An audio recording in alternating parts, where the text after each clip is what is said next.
Ayan mga kapatid, nandito tayo ngayon sa Motorcycle City, Guagua, Pampanga para sa Kawasaki Dominar 400. Affordable yung kanyang price na nag-range lang ng 198,000 pesos. So tara, silipin natin. Noxky Vlog.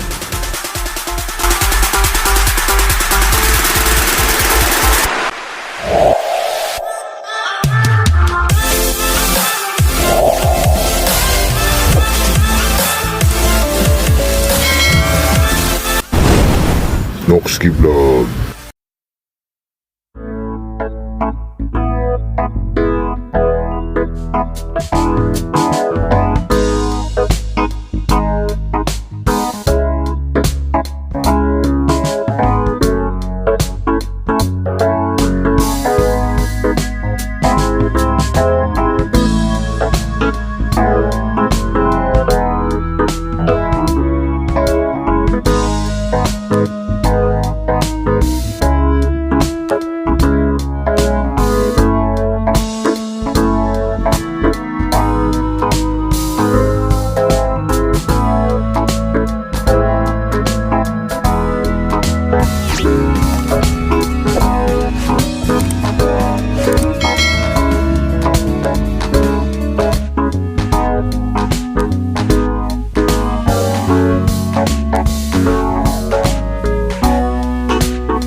So ayan mga kapatid, andito tayo ngayon sa Motorcycle Guagua, Pampanga, no?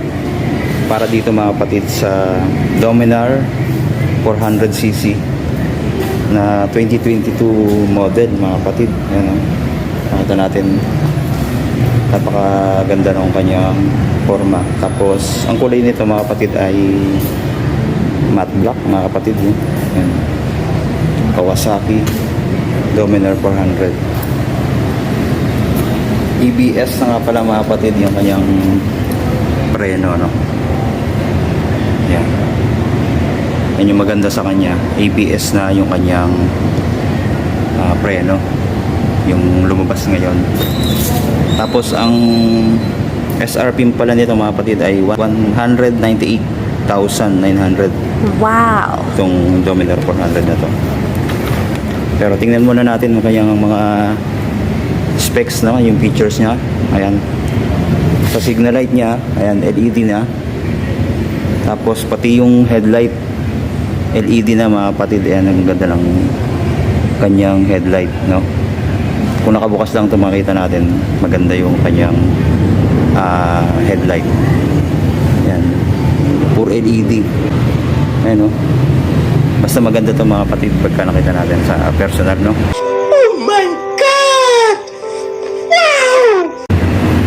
Ito naka-inverted fork. Yan, napakalaki.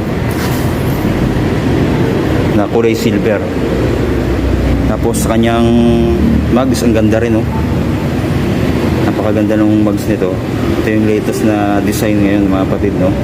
Tapos naka-tubeless. Then yung disc brake niya, yan, nakita natin malaki. Tapos ang gulong niya ay naka MRF na gulong, no? Tapos ang size ng gulong ay 110 by 70 by 17 dito sa harapan. Tapos dito sa likod ay size nito 150 by 60 by 17. Ayan, napakalaki. So ready pang bankingan, no. Ito palang motor na ito mga kapatid ay naked bike, no. Hindi siya, kumbaga pag ginamit natin to, hindi ka masyadong hirap sa pag-drive kasi yung handle niya medyo nakaangat na siya. Hindi katulad nung sports bike, nakababa yun. Kaya minsan yung ibang mga rider, ito yung mas pinipili nila kasi sakto lang for long drive, no. Hindi ka masyadong pagod. Paano masabi? Ayan. Tapos pang maganda mga kapatid dahil expressway legal na to. Pwede na!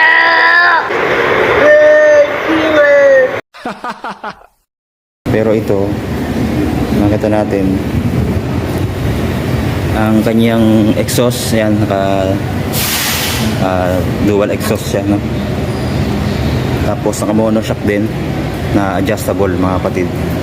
Makita natin. Tapos sa taillight niya, LED na rin, mga kapatid, yung kanyang taillight, pati yung signal light dito sa likod. Tapos ayun yung design ng fender niya sa likod, no? Makita natin. Meron din yung ilaw, mga kapatid, sa plate holder.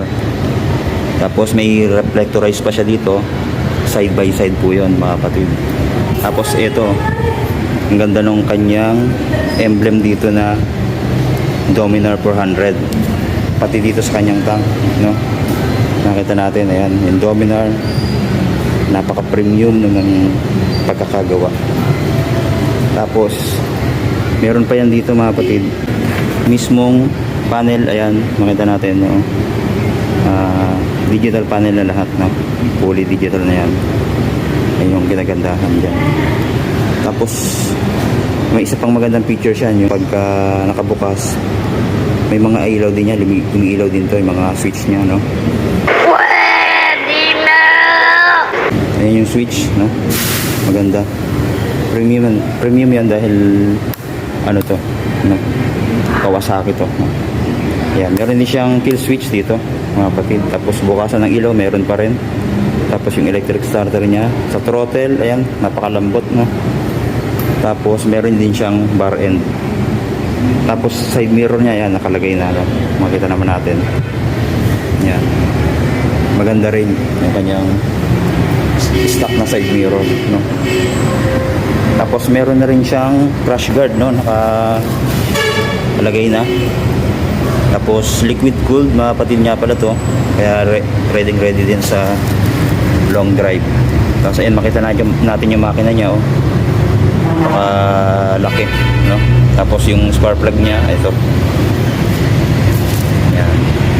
Meron pa siyang tingin dito ng langis, no? Kung konti na ba or marami pa, mga kapatid.